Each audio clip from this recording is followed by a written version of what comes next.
Selamat pagi, jemaat yang saya kasih di dalam Tuhan Yesus Kristus. Kita akan langsung lanjutkan pelajaran kita pagi hari ini ya. Melanjutkan pelajaran yang tertinggal minggu lalu. Oke, masih di materi eskatologi, khususnya ordo eskaton ya, dalam rangka melengkapi peta zaman dari Daniel khususnya pasal 9 ayat 24 dan 27. Kita masih dalam materi pengantar ya. Sekali lagi kita mengejar kelengkapan informasi pewahyuan dari Allah dalam Alkitab, sehingga saat kita membahas Daniel pasal 9 ayat 24-27 kita mendapatkan satu mindset atau satu wawasan untuk menafsirkan ayat-ayat yang ada dalam konteksnya ya, supaya kita tidak salah menerima pesan rohani dari Allah. Nah, minggu lalu kita sudah mengupas panjang lebar tentang pribadi Daniel ya, seorang yang memiliki integritas. Nah, sekarang kita akan masuk ke Daniel pasal yang ke-9.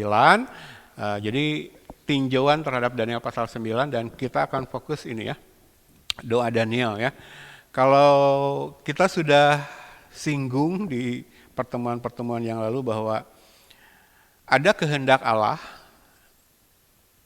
ketika menyangkut umatnya berdoa kepada dia ya.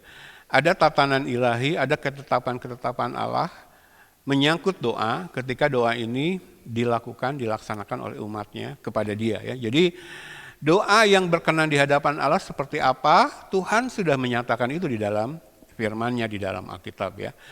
Orang seperti apa yang doanya didengar oleh Allah, Tuhan sudah memberikan penjelasan di dalam firman-Nya di dalam Alkitab. Nah, kita rindu doa kita memberikan dampak ya. Pribadi seperti apa sih yang doanya akan didengar, akan mendatangkan jawaban dari Allah, berkenan kepada Allah. Kita sudah belajar pribadi Daniel yang memiliki integritas ya. Jadi orang-orang yang memiliki integritas rohani seperti Daniel yang ketika berlutut, bersujud, berdoa kepada Allah, maka doanya mendapat jawaban. Kita akan mendapat gambaran yang indah dalam Daniel pasal yang ke-9 ini. Maka kalau kita baca-baca penjelasan khotbah atau pelajaran-pelajaran tafsir-tafsir para ahli teologi, sarjana-sarjana Kristen tentang Daniel pasal 9 ini, banyak yang mengatakan Daniel pasal 9 ini salah satu the best passage in the scripture. Jadi teks Alkitab yang paling indah yang ada dalam Alkitab ya, Daniel pasal 9. Tidak saja di situ karena Allah membukakan rahasia masa depan ya terkait ordo eskaton, tetapi kita akan melihat di situ model doa yang dilakukan oleh Daniel sebagai pribadi yang memiliki integritas rohani ya. Doa yang tidak egois ya, doa yang sama sekali tidak ada ego di sana. Nanti kita lihat doa Daniel seperti apa. Jadi doa yang berangkat dari pemahaman tentang firman Tuhan ya. Oke, jadi kita akan mulai tinjauan terhadap Daniel pasal yang ke-9 dan kita akan fokus kepada doa Daniel ya. Ini ya, seorang yang memiliki integritas seperti Daniel, kita sudah bahas ini tapi saya akan baca lagi ayat ini ya, khususnya ayat 11 dari Daniel pasal yang ke-6. Demi didengar Daniel bahwa surat perintah itu telah dibuat, pergilah ia ke rumahnya. Dalam kamar atasnya ada tingkap-tingkap yang terbuka ke arah Yerusalem. 3 kali sehari ia berlutut, berdoa, serta memuji Allahnya seperti yang biasa dilakukannya. Ya. Nah, sekarang kita masuk ke Daniel pasal yang ke-9. Kalau saya gambarkan dulu strukturnya seperti ini. Nah, kalau kita pelajari Daniel pasal 9 tuh saya kasih judul ini ya, doa yang diinterupsi, doa yang disela ya. Jadi Daniel sedang berdoa ya. Daniel berdoa ayat 1 sampai 19 pasal 9 ya. Daniel pasal 9 ayat 1 sampai 19 Daniel sedang berdoa.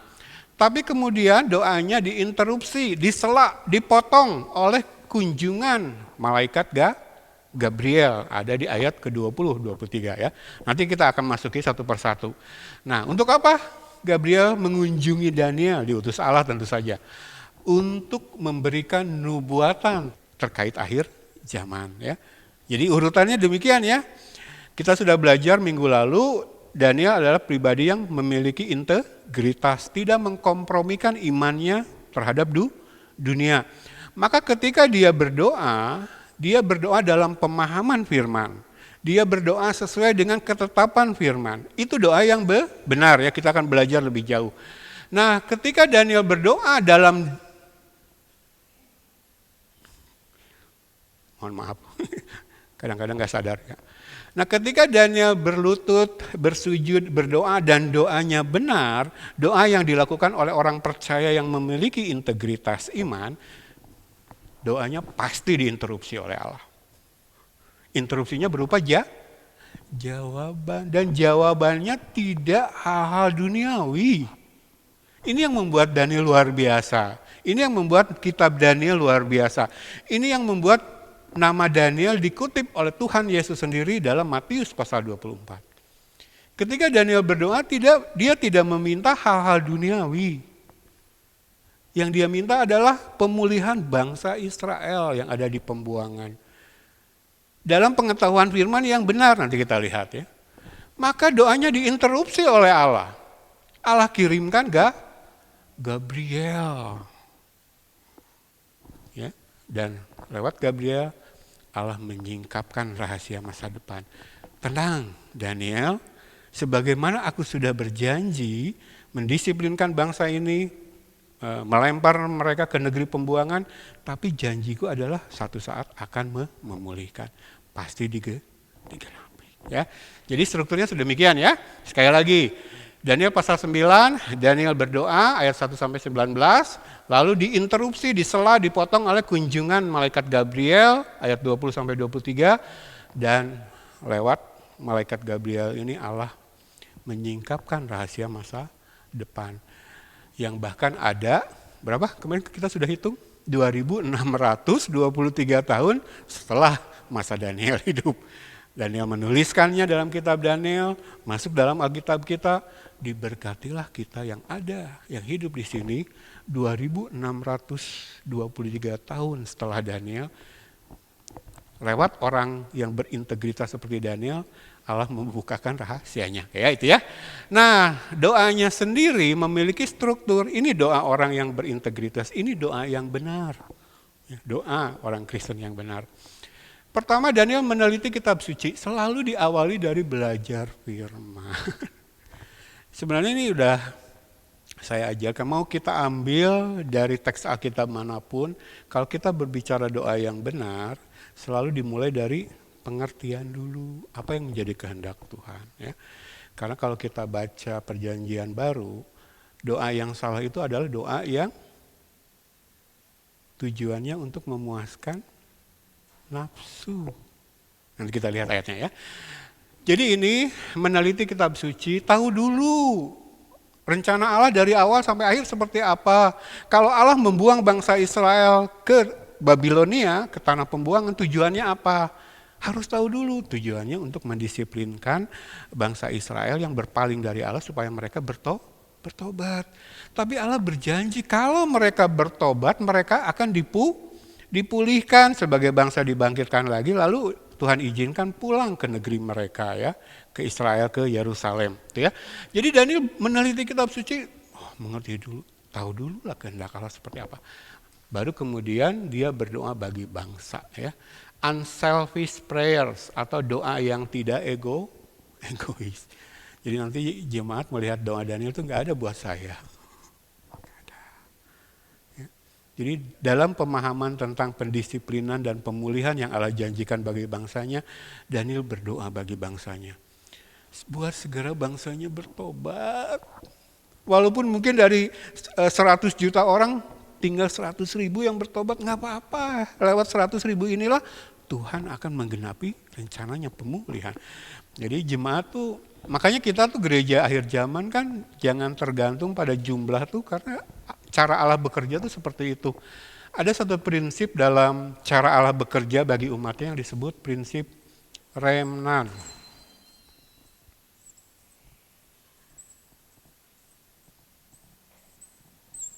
Remnan ya. Apa itu remnan? Ini artinya sederhana. Sisa-sisa.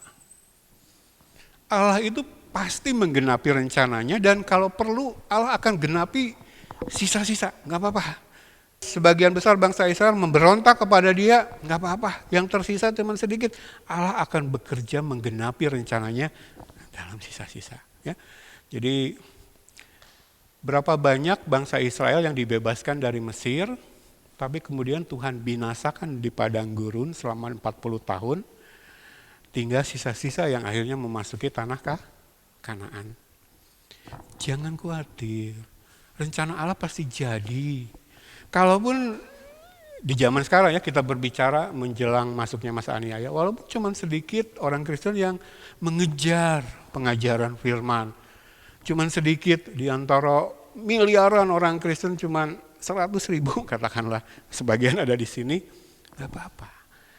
Allah akan menggenapi Alfa Omega sampai sini lewat sisa ya.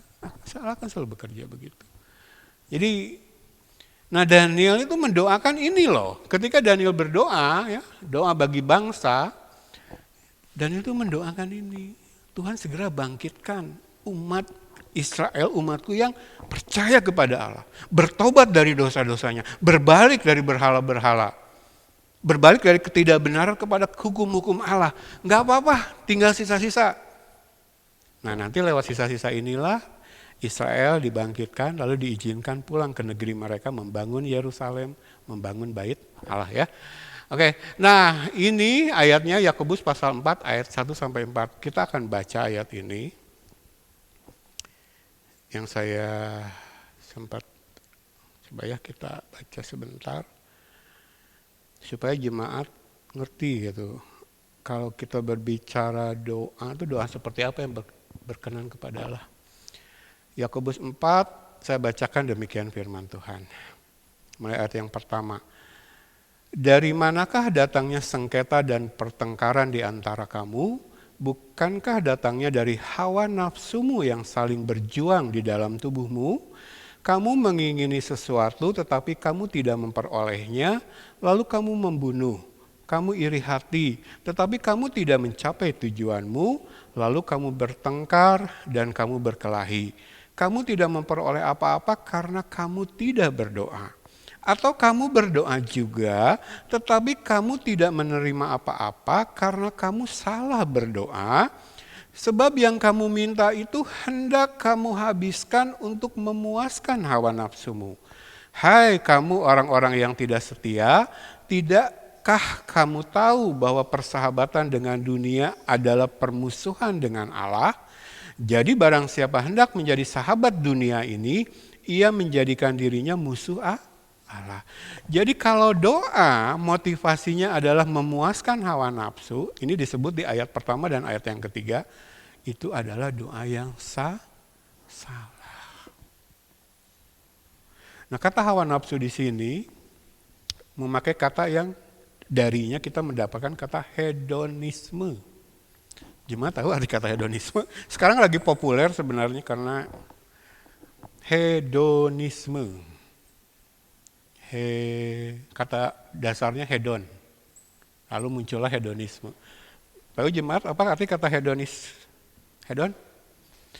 Orang-orang yang suka mengejar kemewahan dan memamerkannya, itu hedon. Nah, sekarang kita lihat sekitar kita, betul ya. Lalu padanan hedon di zaman sekarang ya, kita hidup lewat medsos adalah flexing. Pernah dengar kata flexing? Gak apa-apa saya bagi ke jemaat. Flexing.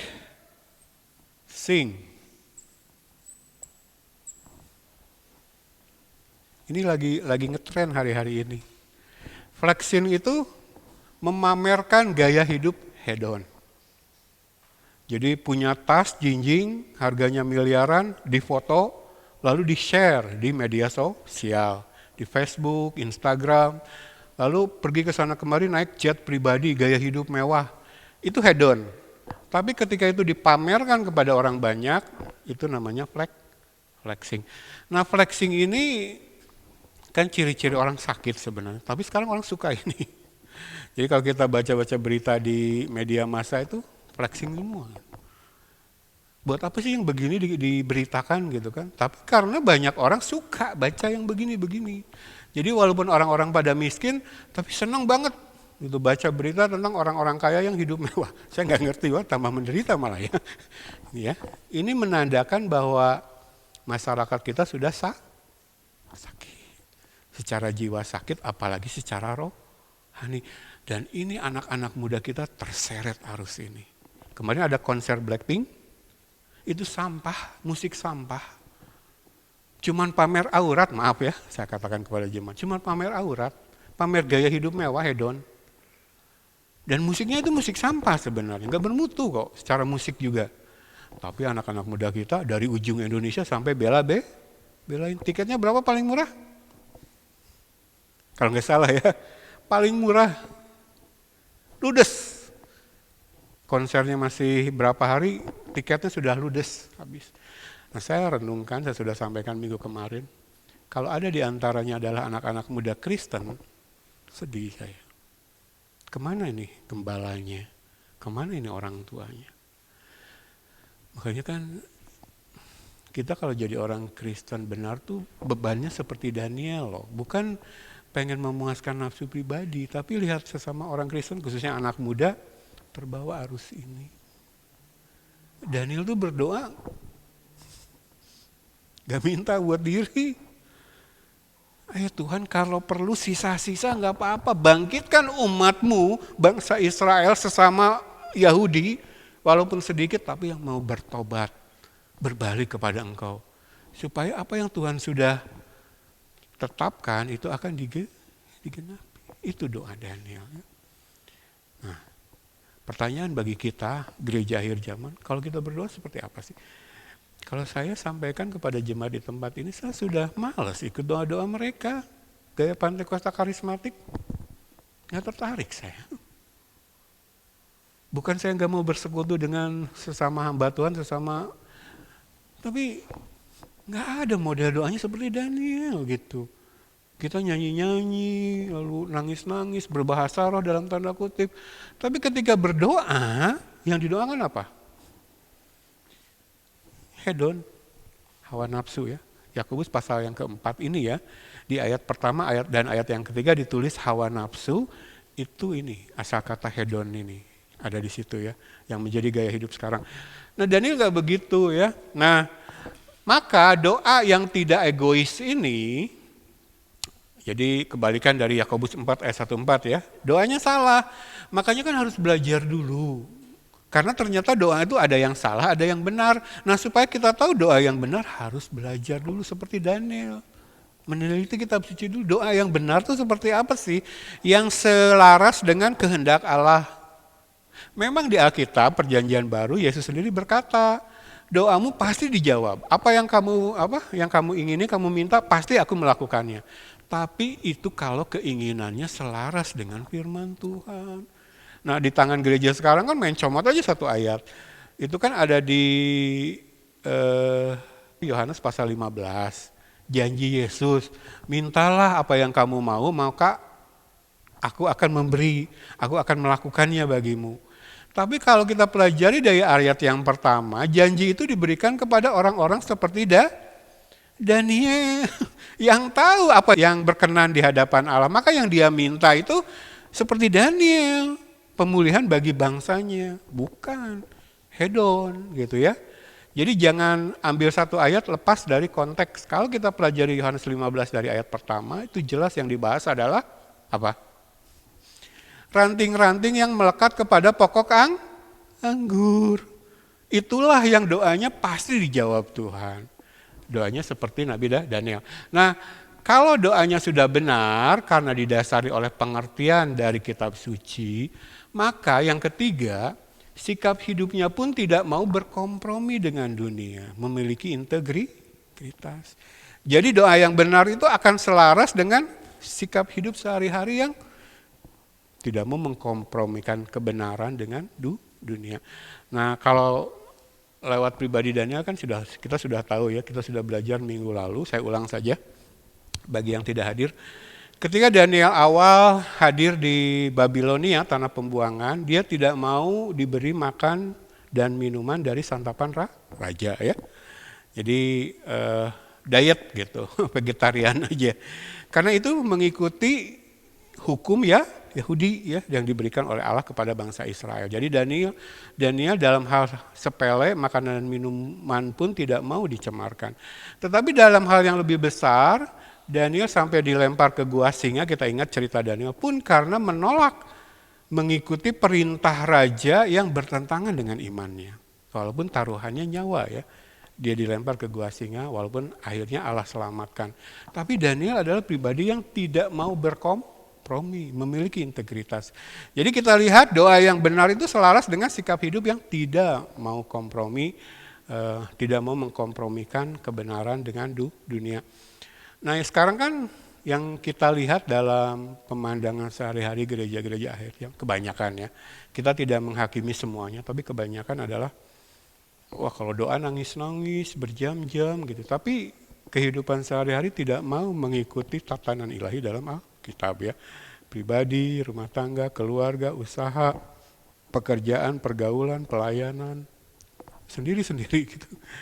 Daniel tidak ya, jadi 3 hal ini kita akan tangkap dari doa Daniel ya. Kita akan masuki doanya minggu depan, karena sudah jam 9 ya. Tapi kita menangkap ini ya, jadi dimulai dari meneliti kitab suci, lalu doanya doa yang unselfish, tidak egois ya, doa pemulihan bagi bangsa, bertentangan dengan apa yang dituliskan dalam Yakobus 4 ayat 1-4 tadi ya, untuk memenuhi hedon ya, hawa nafsu.